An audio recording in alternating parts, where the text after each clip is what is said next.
that. All right. Like to ask you the questions, quick questions. Remember what the Favorite part. chapter, the favorite part, chapter and the situation, the event. Okay. All right. Everyone who drinks of this water will be thirsty again. Yes. What chapter? 4. Dialogue of the Samaritan woman. All right. One man was there who had been an invalid for 38 years. That's the healing of the paralytic or whatever he was. At the well. No, at the pool of Bethesda, what chapter? 6. 5. Close. 5. All right. Then, perceiving then that they were about to come and take him by force to make him king, Jesus withdrew again to the mountain by himself. The feeding of the 5,000. Yes. What chapter? 6. Sure. There's your cue. All right. Truly, truly, I say to you, he who does not enter the sheepfold by the door, but climbs in by another way, that man is a thief and a robber. Chapter 10. Yes, you better know. You better that All one. right. All right. Let's tell him the dialogue with the that's right. Pharisees. Yep, yep. Yeah. Okay. How about Jesus said to him, "You have seen him, and it is he who is speaking to you." No, Was it the, but not a bad guess. was it wasn't the blind, was it the blind, wasn't The the. man born blind. Remember Okay. that? Right. All right. And what chapter? 9. Chapter 9. Okay. All right. So the Jews said to him, last one, "You are not 50 years old, and have you seen Abraham?" Some Pharisees. Yes. What was it? Chapter 8. Chapter 8. 8. He was talking to the Pharisees and Right, right. There's this Feast of Tabernacles, misses and stuff. Yep, very good. Okay.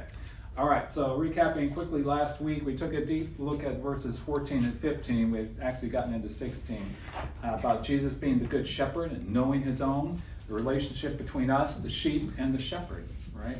It was grounded in our relationship, remember, between us and the shepherd is a mini reflection of what happened between the Father and the Son. It's just a mini, it's nothing like his, but it's just some kind of connection there. And it's grounded in that relationship. That's why we have a relationship with Christ, because of the relationship between the Father and the Son.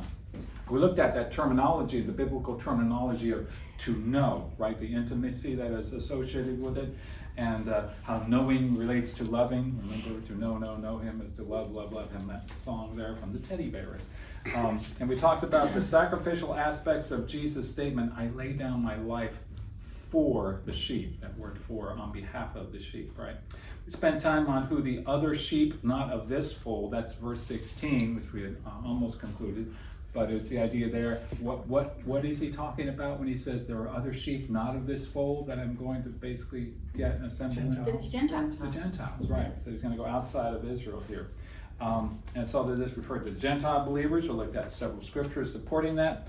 And I also reviewed a number of scriptures showing that this one flock aspect, where there's a unity of the sort of the Gentile and the Jewish flock, so to speak, is one flock. And it's a theme that you see throughout the New Testament, that you see a lot of in Paul's writings about tearing down the wall between the Jews and Gentiles and so forth like that. So it's a recurring theme, and so it's very important. It's just kind of the fulfillment of what Jesus had said there. Then we moved on to the understanding of Jesus as a chief shepherd, and yet he has brought leaders into the church who are to function as his under shepherds. And I'm going to say just one more thing about that, but let me just allow the readings so we can catch up on there. I'm going to start with 10:14 just to get us, hopefully it'll land right there. And the wolf snatches them and scatters them. He flees because he is a hired hand and cares nothing for the sheep. I am the good shepherd. I know my own, and my own know me, just as the Father knows me, and I know the Father. And I lay down my life for the sheep. And I have other sheep that are not of this fold.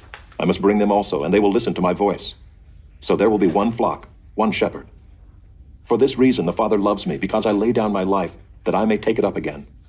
No one takes it from me, but I lay it down of my own accord. I have authority to lay it down, and I have authority to take it up again. This charge I have received from my Father. A couple more verses. There was again a division among the Jews because of these words. Many of them said, "He has a demon and is insane. Why listen to him?" Others said, "These are not the words of one who is oppressed by a demon. Can a demon open the eyes of the blind?" At that time the feast... Stop. Okay. All right, so there we have it. We wanted to cover quickly, at least this first part here. And just to add one last verse to this business of the shepherd, in the sense that we have Christ as a shepherd, and then we have these under shepherds, the elders that we have established at the church and all. Garrett, maybe I'll start with you. 1 Peter 5, 1 through 4. Since you're an elder, you can read this verse here. Peter talking to the elders.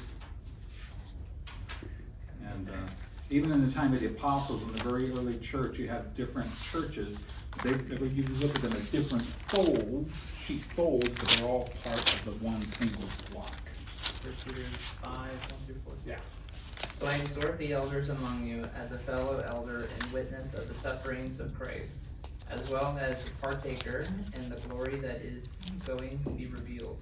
Shepherd the flock of God that is among you, exercising oversight, not under compulsion, but willingly, as God would have you, not for shameful gain, but eagerly, not domineering over those in your charge, but being examples to the flock. And when the chief shepherd appears, you will receive the unfading crown of glory. So we see this distribution, I guess we could call it, or something like that, where Jesus is now managing the flock through his under shepherds, who are the elders and pastors. And in fact, the word pastor means shepherd in Latin, I believe. All right. It's just so at Hayes Hills we have elders, leaders. We have deacons who are not part of the main, leadership team in that sense, but we have Aaron, David, Eric, Andy, Garrett, Ken, and Al to lead and feed the specific sheepfold here at Hayes Hills, to bring part of the one universal flock. All right. So any questions on that?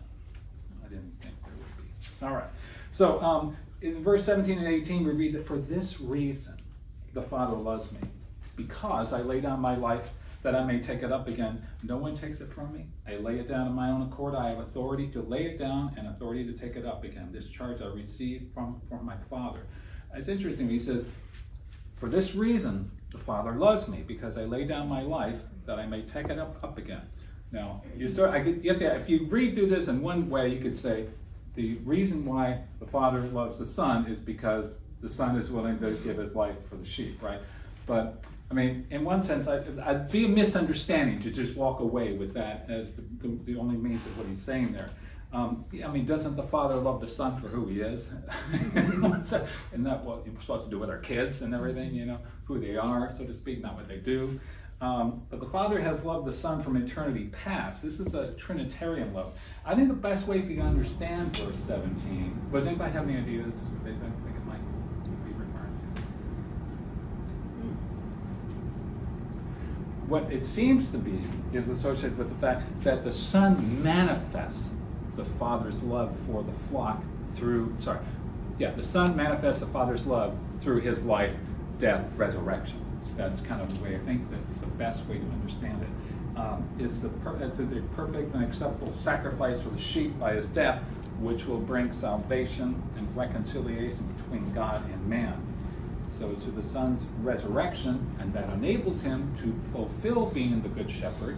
So as he's resurrected, he becomes, the good shepherd in total fulfillment. And so he not only becomes good shepherd, but he becomes all of those. He can fulfill the duties of, for instance, the great high priest and all. He can make intercession for the saints and so forth. So it's on that basis that I think that verse kind of makes sense. Did you have something, Bill? It just came to mind that greater love than no man that he give up his life for. Yes. Yes. Greater love, You're right. It's in John chapter 14 or 15, one of them, but lay down his life for his friends, right? We will get to that in a bit, but the understanding here is that this is why he does this. In fact, let's look at verse 18. No one takes it from me, but I laid it down of my own accord. I have authority to lay it down and authority to take it up again. And he says, it's an authoritative statement, right? I have authority to do this, authority to do that. His death is not the result of him, nefarious evil forces conspiring against him that overtake his ability and power, and he's just a hapless victim of, circumstance, so to speak, or the evil desires of evil men. It's instead of his own volition, okay, he lays down his life. And this should really give us comfort. Jesus, this was all, allowed to happen, is one way of looking at it. Planned to happen, another way of looking at it. It was not the result of just simple circumstance, right? And he claims the authority, and this is interesting, authority to lay down his life, which would mean to die, correct? Mm-hmm. And authority to bring it back to life. He's going to take it back up again, right?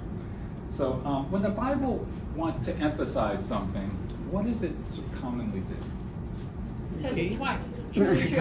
It repeats it, right? Mm-hmm. Very good. So it's a key thought in here, for instance, is laying down of his life. So I'm going to ask a couple of volunteers. Cheryl will be a volunteer, and maybe Sethi. If you wouldn't mind just going through chapter 10, just breeze through with your eyes and just tell me, how often do you see this terminology, lay down my life, or lays down his life, or something to that effect? Just scan through it real fast.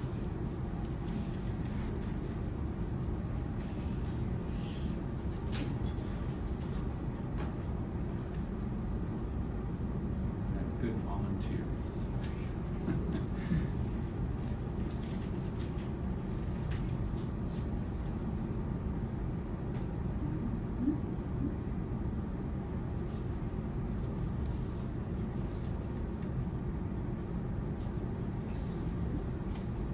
I will not cue the Jeopardy theme song. I am waiting. Are we gonna stop at verse 22? Uh, Or are we gonna keep going the whole Go time? to the end of the chapter. Just go to verse 22. That's fine. I got 4 times. That's four Four? times. It's 4 times. Yeah, exactly. Is right. Obviously, you don't scan. Did you count it, Emma? Did you look like you counted? I was counting, but I didn't get far. Yeah, I counted 4, Yeah. verses 11, 15, 17, and 18.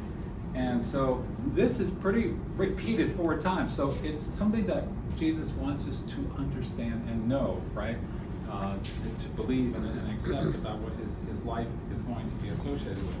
And then he says he's going to take it up again, raise it up again. And so he's going to, who raises Jesus from the dead? The Father. The Holy Spirit. The Holy Spirit. And Jesus And Jesus himself. himself. It's an interesting thing.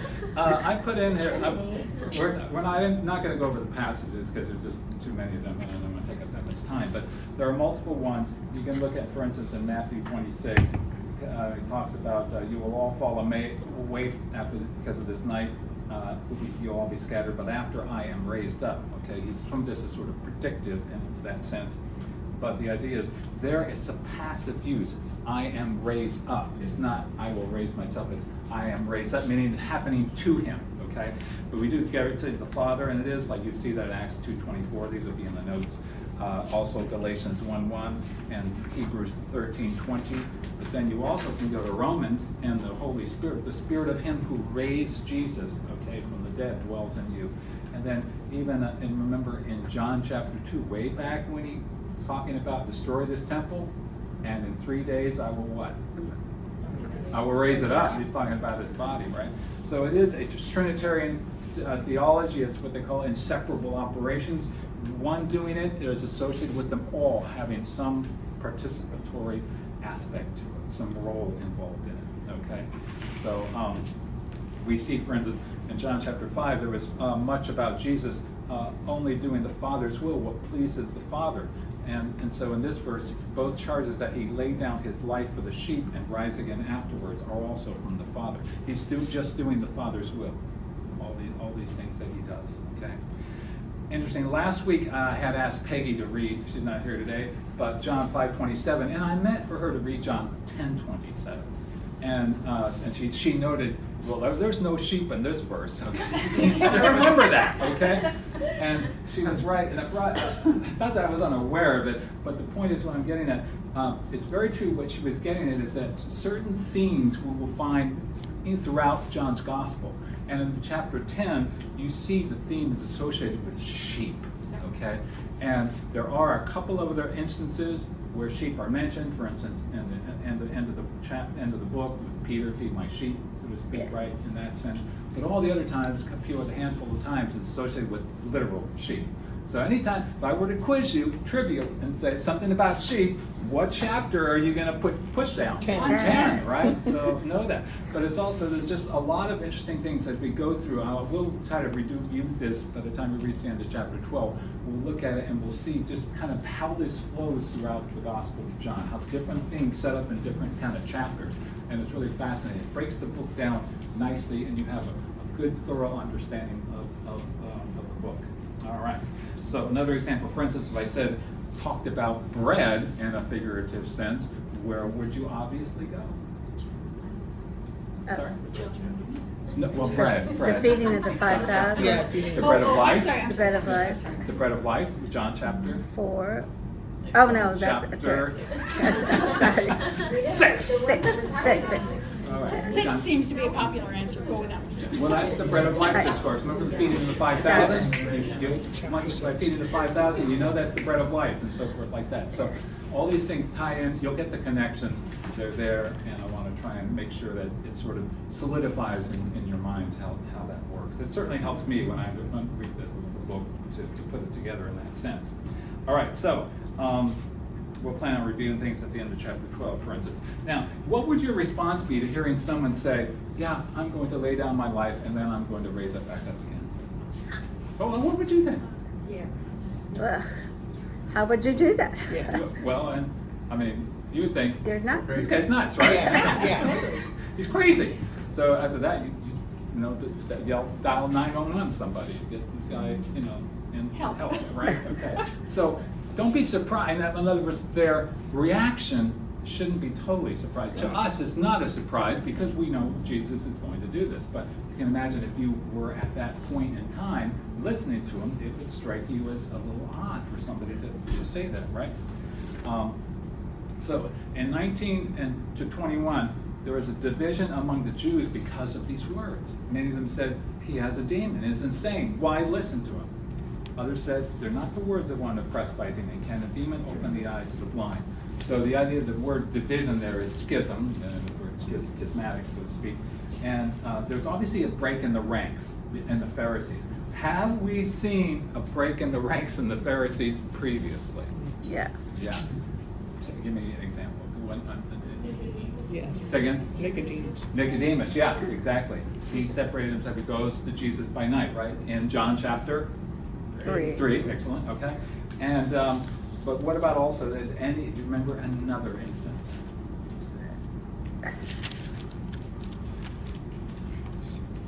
Think of, remember, Jesus was going, his brothers told him, why don't you make yourself known to the world at the Feast of Tabernacles, right? And that was in John chapter 7. 7, And okay. so he goes down there, he doesn't tell anybody he's going down there, but he just sort of goes down there without alerting his brothers, and then all of a sudden he shows up on the scene, and there's a kerfuffle in the sense that all these people they're looking for him and they're wondering where he is, and then he shows up and he's teaching in the temple, and why isn't anybody arresting this guy? Right? So at that point there was also, remember the Pharisees, they sent out the guard to go get him, the guard comes back saying, and they said, why didn't you get him? There's never anybody who ever spoke like this before. So it was hands off of Jesus.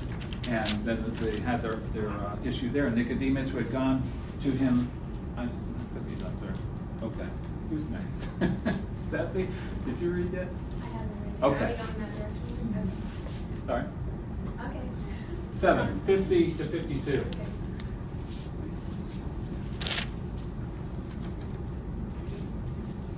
Abby, you read 9:16. All right.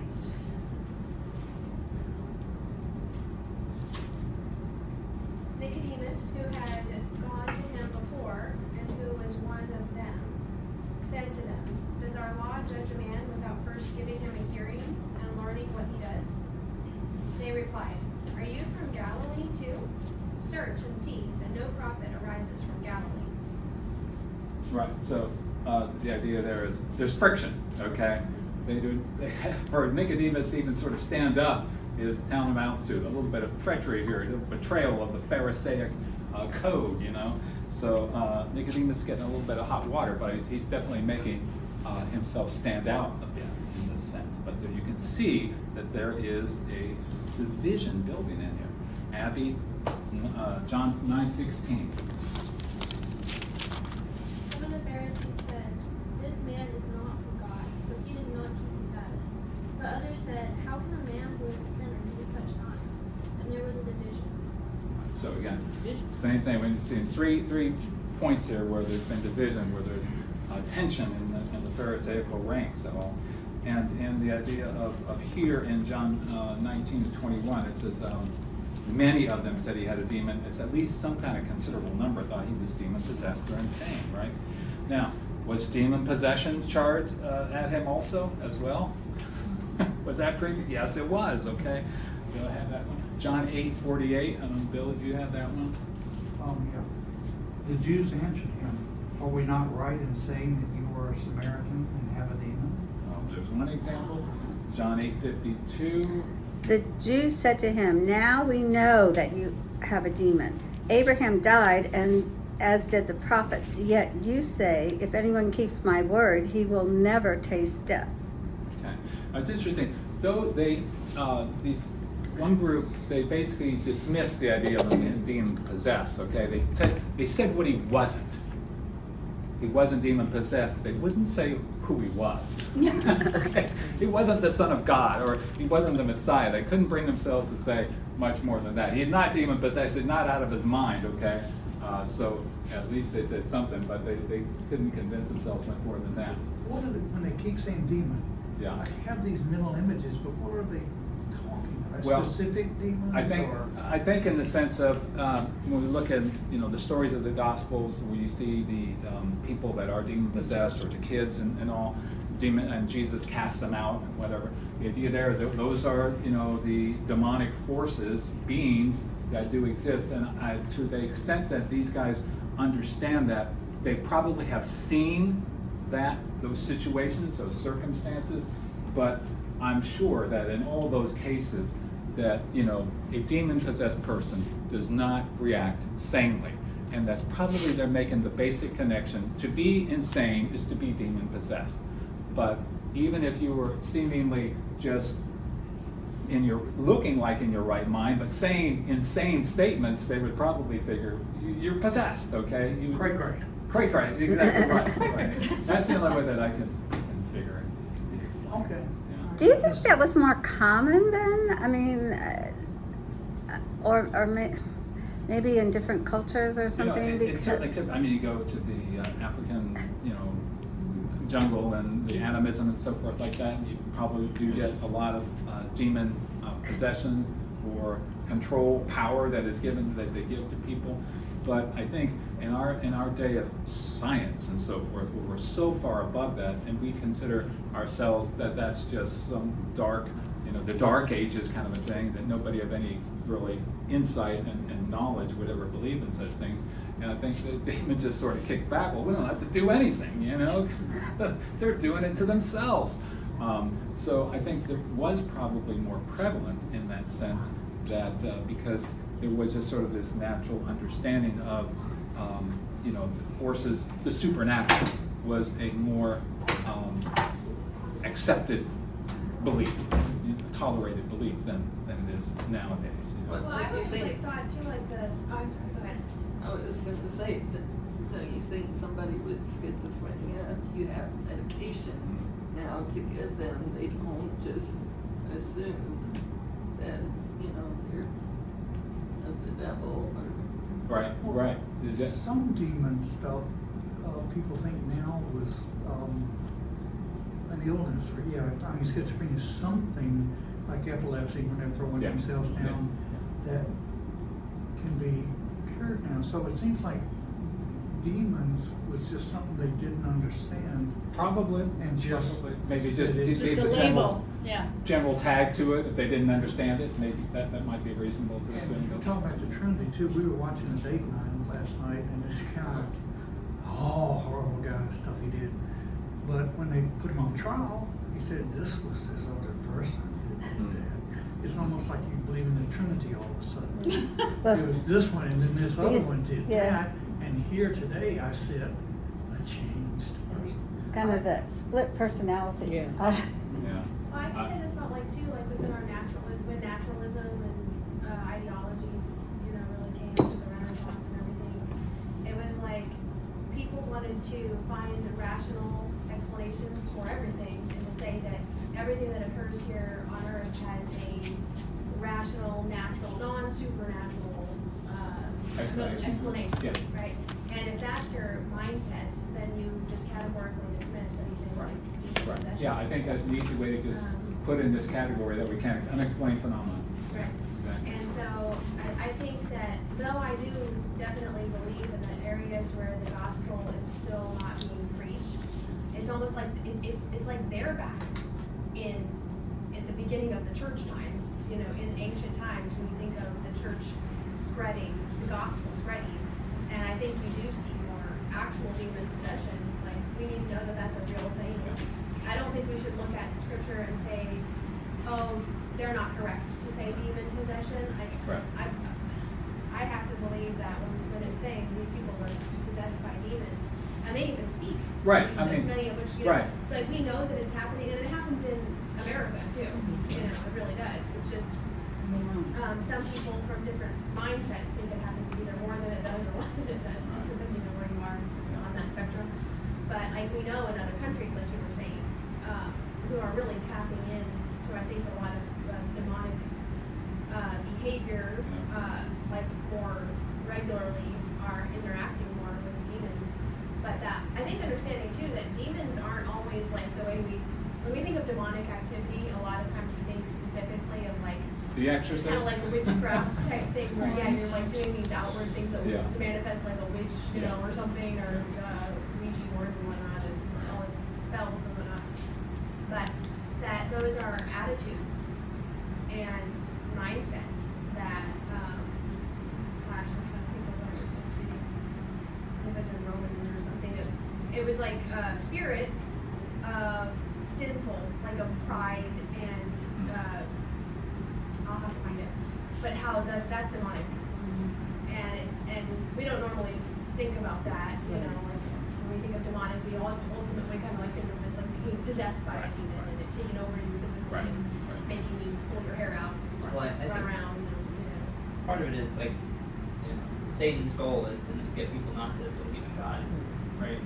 So if a culture is going into naturalism and that's the main basis of their belief system, why mess with that? Exactly. Demon possession.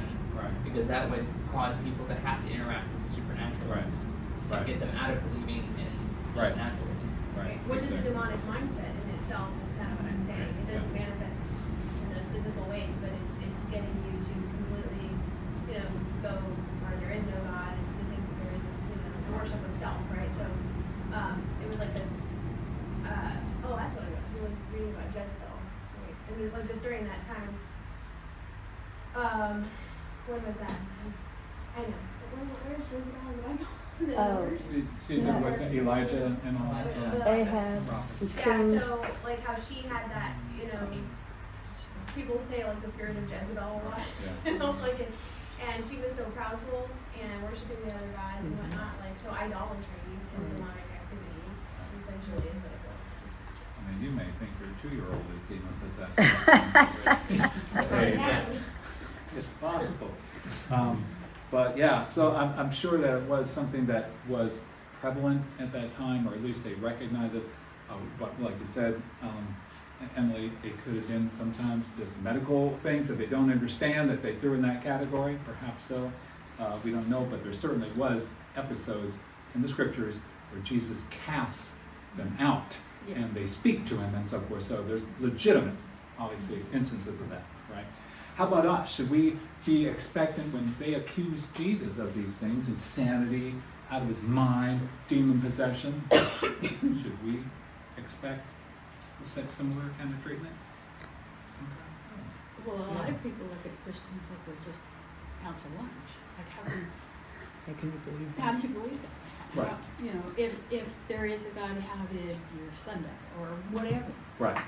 this is what they'll ask you, what they're saying, Yes. right? Absolutely. Right. Why do So you they- still They believe sort of him? think you're out of your mind believing Yeah, these things, absolutely, right? you are out of your mind. So there's a way, in the sense that when we treat Jesus, can be similarly addressed and treated. Matthew 10:25b, I'll send you the last part of that verse, sort of is to represent that for us. If they have called the master of the house Beelzebul, how much more will they malign those of his household? Right. So don't be surprised Yeah. if you get accused of being a nutcase and all. And certainly, you will pay a price in many of the scientific community where they reject the supernatural and so forth like that you can expect that you're not going to get very far. I mean, we're often called fanatics, I think, more than, crazies, but, I think that's that same connotation. But Right. unfortunately, there are some Christian sects or something that go Yeah. beyond, the people the snake handlers and all those other people. I think they're going beyond what Right. Jesus would Right. want. I mean, some are genuinely questionable Yes, that's a good word. about their mindset, and it's legitimate to ask them, why are you doing this? But anyway, Well, their motive is totally different. They're not on Christ. So, yeah. So we concluded that portion there. In this next section, Matthew verses 10:22 to 24, this now finalizes Jesus' dialogue with the Jews, okay, the religious leaders. After this, the interaction will be at the hostile engagement of his arrest, trial, and crucifixion. So we just have a little bit more with the Jews. This is his last plea to them to understand who he is and all. So let's read that. And it talks about the time of dedication. We'll go over that in just a moment. Back up it. There was again a division among the Jews because of these words. Many of them said, "He has a demon and is insane. Why listen to him?" Others said, "These are not the words of one who is oppressed by a demon. Can a demon open the eyes of the blind?" I think he's on. At that time, the Feast of Dedication took place at Jerusalem. It was winter, and Jesus was walking in the temple in the colonnade of Solomon. So the Jews gathered around him and said to him, "How long will you keep us in suspense? If you are the Christ, tell us plainly." Jesus answered them, "I told you, and you do not believe.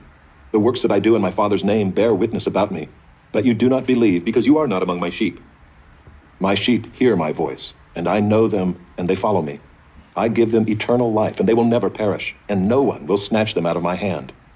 My Father who has given them to me is greater than all, and no one is able to snatch them out of the Father's hand. I and the Father are one." The Jews picked up stones again to stone him. Okay. So, verses 22 to 23. At that time, the Feast of Dedication took place at Jerusalem. It was winter. Jesus was walking in the temple in the colonnade of Solomon. So John starts this.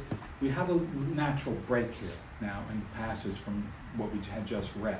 Some amount of time has gone by since when they had just called him a demon and so forth and possessed there. So, and that point is, when we had started chapter 10, I said that there was no break in that chapter. When we leave 9 with Jesus and the blind man, we go straight into 10, and the dialogue starts there. But now, and that was at basically the end of the Feast of Tabernacle time period. That was about 6 months, and that was what you call about September, October time frame, okay? We're now in winter. So this is probably the Feast of Dedication. I'm going to explain that in just a second. That's roughly around the December time frame, okay? And so we're talking about 3 months later, roughly. In 3 to 4 months, Jesus is going to be crucified, okay? So there's still some time left, but in essence, this is the last episode that he's going to discourse with them. And it says he starts with at that time. So again, I just explained the chronological orders, and he adds it was winter. So we're about 3 months after that, the man born blind healing. I want to go over a quick review of just business of the Feast of Dedication. In Daniel chapter 2 and Daniel chapter 7, if you recall, there's these visions that Daniel receives. And they're actually, one Nebuchadnezzar had it, and remember he was saying, the wise man, if you don't tell me what I dreamed, you're goners, okay? So Daniel prays and the Lord gives him the vision, and what does he see? Remember what the he statue. sees? Statue, right. And what is it about that statue? What does it represent? The powers. nations, Yeah, or nations. the successive world empires that are going to ensue in history, okay, up to the time of Christ. All right. So you see that. Remember, just real briefly, what's the first item on the statue? Gold. They have gold. Gold. That represented Babylon. Okay, Nebuchadnezzar. The next one was Silver. the chest or whatever. I think of silver. And what was that? Medo. The Medo-Persians. Right. Exactly. After that, the next one was bronze. Bronze. the bronze. I guess that would be the waist and all. And that was what? Yes, you're- The Greeks. That was the Greeks, okay? And then the last one was the legs, right? Yeah, and That the represents Romans. The Romans, right? And then the 10 toes kind of thing afterwards. And then there's a little stone that falls on the feet, and the whole thing collapses, right? And then in Daniel chapter 7, we also have another vision. And what is that of?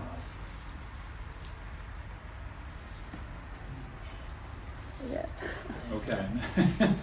There's a succession of beasts that That's are right. Oh, okay, Yes. that's right, yeah. All right, Lion. and the first one comes, and I didn't actually remember that. I remember the statute one, but the third one ever is this ram that runs across the world, right, and super fast. And that was like the Greek Empire with Alexander the Great when he took over the thing.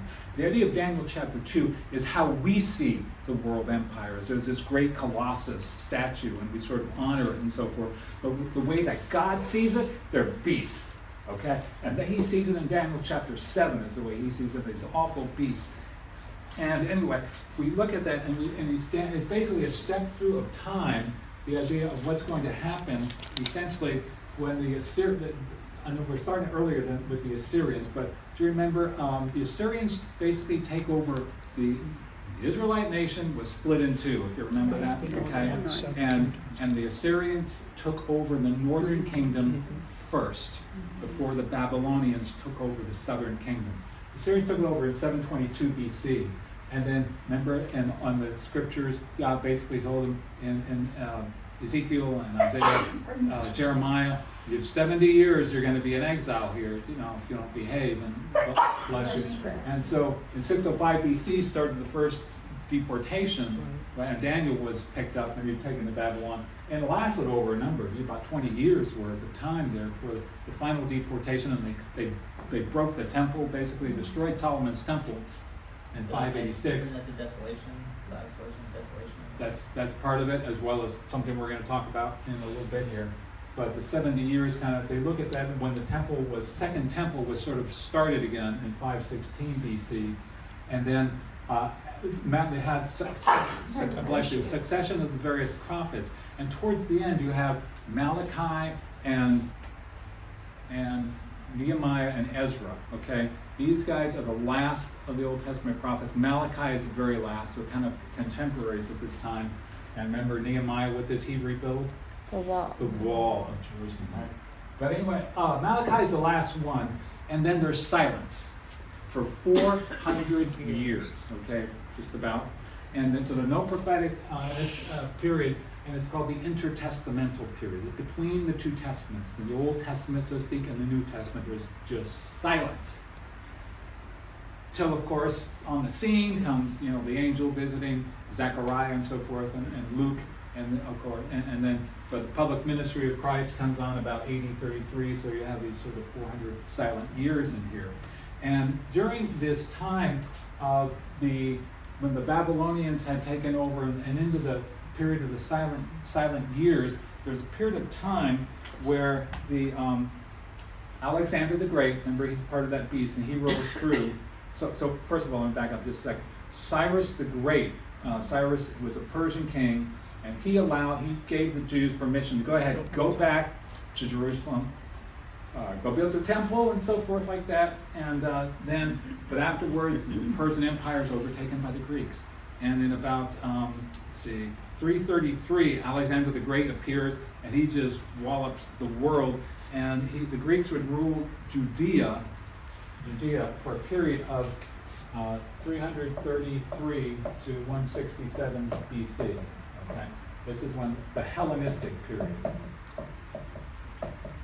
Hellen from Greek basically is Greek, and so the Greeks had the authority. They had the rule over the Jewish lands that we know of today, okay? And one ruler, but after Alexander dies in about 323, 10 years after this, okay? Does anybody know what happens to his kingdom when he dies? It gets divided into 4, It gets right? split into 4 from his generals, okay? Tetrarchs, or- So it kind of goes into this mishmash. And it goes into different dynasties. One is called the Seleucid dynasty. And the Seleucid dynasty basically always over Israel. And one of their rulers, his name is Antiochus Epiphanes. Antiochus Epiphanes. Something like that. The 4th. And he has this issue where some of the Jews that come back now, they come back to the land, but there's sort of a division between them, almost a civil war between the Jews who are sort of Hellenistically mindset and those who are sticking with the traditional Mosaic law code. And because he's of Greek orientation, Antiochus has thought, well, I'm just going to support the Hellenistic Greeks. We're going to slaughter the ones who are traditionalists, okay? And so you have this period of sort of a kind of bit of a civil war, a lot of fighting in there, and the traditionalists, they end up starting the guerrilla warfare tactics, and eventually in about 167 or so, 165, they in order to avoid a civil war, let me go back up. Antiochus brutally represses the traditionalists. Here's what he does. He attempts Jewish religious eradication. He outlaws Jewish worship, forces sacrifice only to pagan gods, that he forces that you eat swine, desecrates the second temple. He sets up in the temple an altar to Zeus, and he sacrifices pig on it. He bans circumcision and Sabbath observance under penalty of death, and he brutally slaughters or enslaves many Jews. So obviously this kicked up a reprisal against him and so forth. And so you have this Jewish freedom fighters come up, and they defeat Antiochus. And their leader is a guy by the name of Judas Maccabeus. You ever heard of that name? Yeah. Okay, Judas Maccabeus. And it means the hammer, basically, something like that. And he basically gets freedom for the Jews, their independence with the traditionalists, and it lasts about 100 years, roughly. They have independence before the Romans are going to come in and take over. Okay, but during this time, when he defeats Antiochus Epiphanes, Judas Maccabeus, they have what they do. Let's see, the idea of this feast of dedication is they regain control of the temple, okay? And they have this feast of dedication memorializes when the Jews have regained control of the temple against Antiochus Epiphanes. Part of this whole backdrop is associated with when they take the temple and rededicate it, they only had oil enough for one single day. Okay, the ritual oil, the sacred oil. They could only find a jar of it worth one day, okay? But then when they lasted through, it lasted for a whole week, for like 7 or 8 days, something like that. So this was the miracle of the oil, as it's known. The miracle of the oil was that the oil lasted more than one day, it lasted for 7 or 8, in which time they were able to generate the new sacred oil, according to the Mosaic Code, okay? So you can see this had a lot of political aspirations to it, shall we say, in essence, so that it'd be like the Revolutionary War to us, okay? It was that important. So we know that the Jewish people, they became enslaved to the Romans, enslaved under control of the Romans again, but they'd always had this in their mind, this period where they were free from this political guy who, fought against the Romans and all, and this feast of dedication was something that they remembered yearly. It is not in the Old Testament. It's not a feast in the Old Testament. But Jesus is interesting. He does not dismiss it or whatever. He comes to the feast in a sense, say honor at least. He recognizes it and he supports it. He doesn't just disregard it or dismiss it per se. So the other feasts were ordained by God. He told them to do them Yes. in remembrance. But Yes. this one, This they is not did. an ordained Okay. feast. Okay. Man, But it's important to show that even so, it doesn't mean just because whatever we do, it has to be strictly only in the scriptures to do something per se. And so, Jesus supporting this, it was honoring in that sense, that honoring to the temple. And It's so almost kind of like our 4th of July. exactly and- right. Yeah, so that's how I think we would look at it as more of a 4th of July event, and as if now we became conquered by another people, and we remembered now the 4th of July and what it meant, right? So But would the Romans let him do that? It seems like that would have been a. I think the Romans were given to the point that they would tolerate the Jewish whatever they wanted to do, as long as they didn't start riots and get out from under them and cause big trouble. So, to a certain extent, to allow them to have enough leash on them that they could do what they wanted to do, but avoid certain issues where they started real rebellion and so forth like that. So there wasn't the civil war anymore between the two Jews after when Judas. Well, I think you could say they tolerated each other, or at least when the Romans were in control, so they kept it in check. Okay. So I would say, for instance, the Sanhedrin, you've read about in the other Gospels, they were more along the lines of the Hellenistic route, versus the Pharisees were along the lines of the traditionalist route. So you still had these compartments, they still kind of worked together, but they probably hated each other in that sense too. All right. But yeah, kind of like Republicans Congress. and Kind of like Congress. Congress, okay. Yeah. Yeah. So,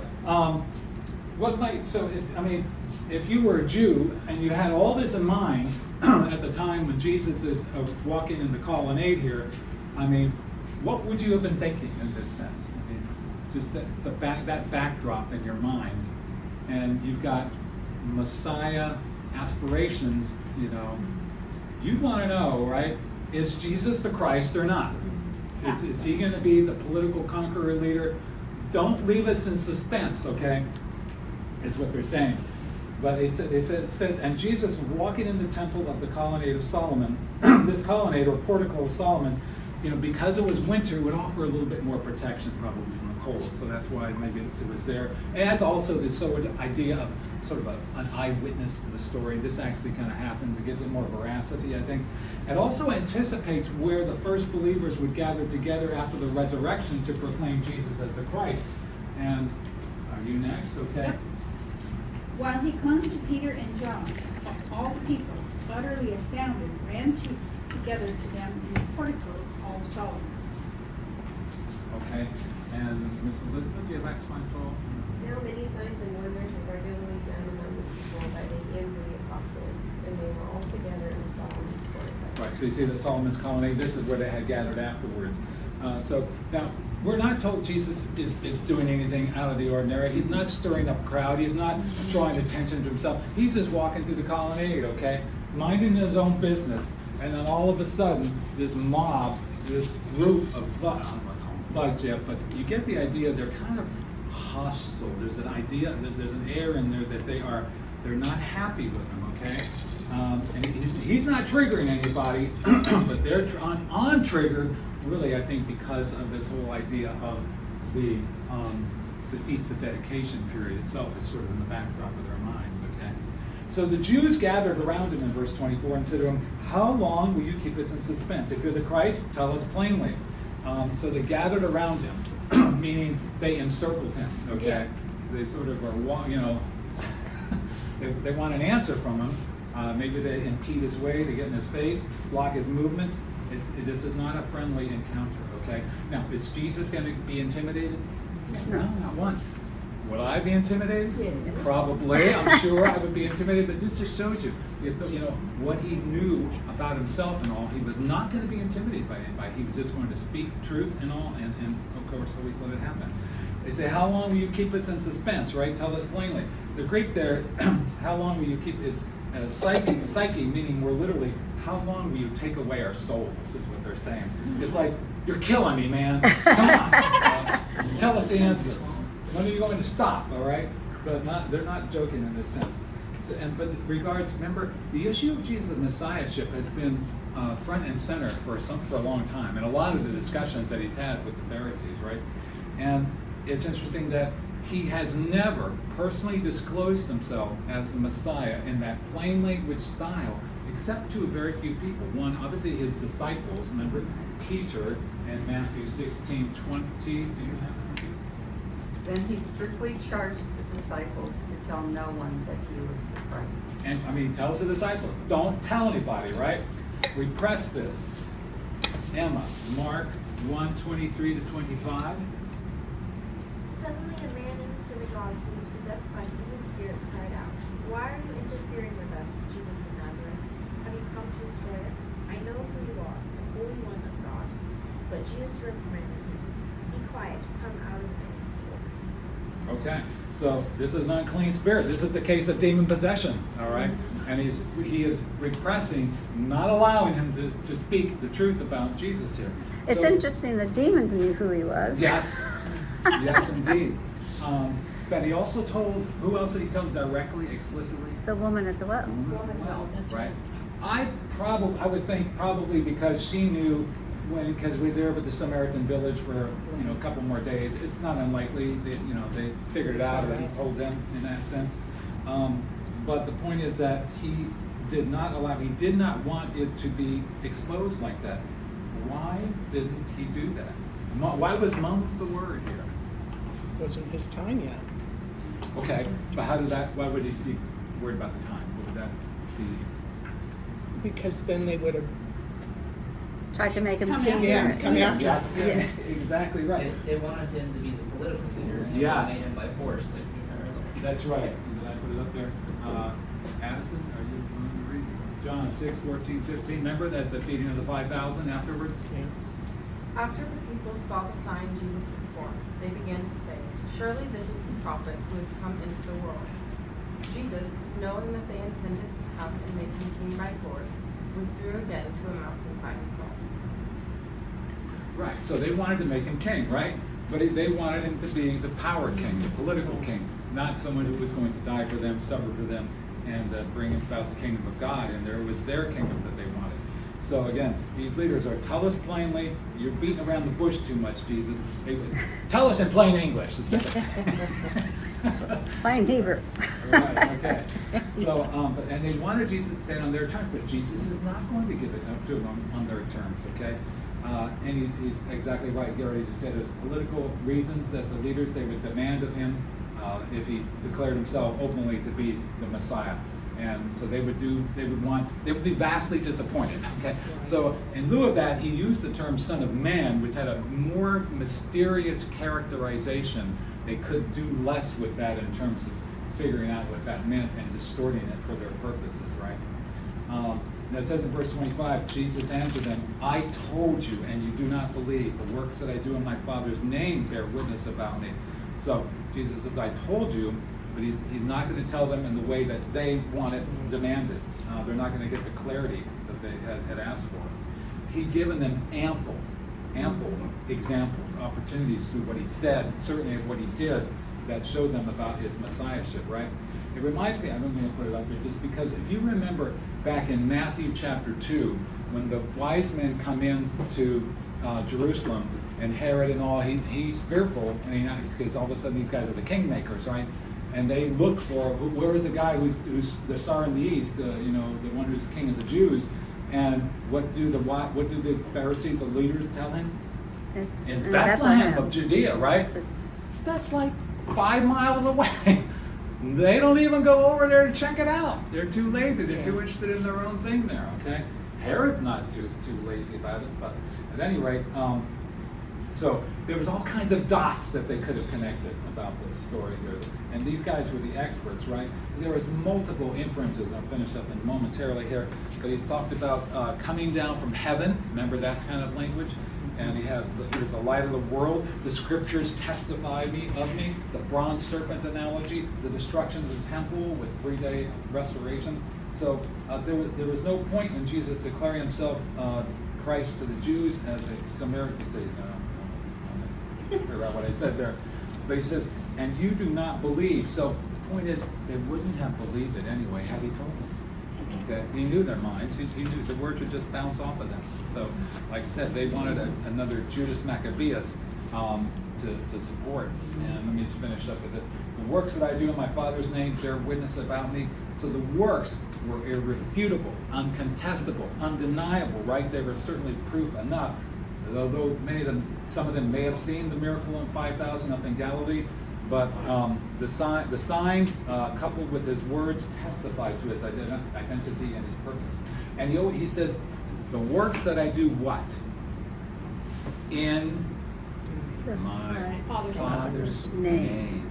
Okay, it's not like the works that I do. It's the works that I do in my Father's. He's always connected himself with the Father's work. And that alone is sort of a testament to what he does. It's not about self-glorification, right? So it's always about the Father's directive. All right, so let's close out. Any questions or thoughts on that? Okay. Lord God, thank you so much. Help us to understand more about Jesus, who he is, and maybe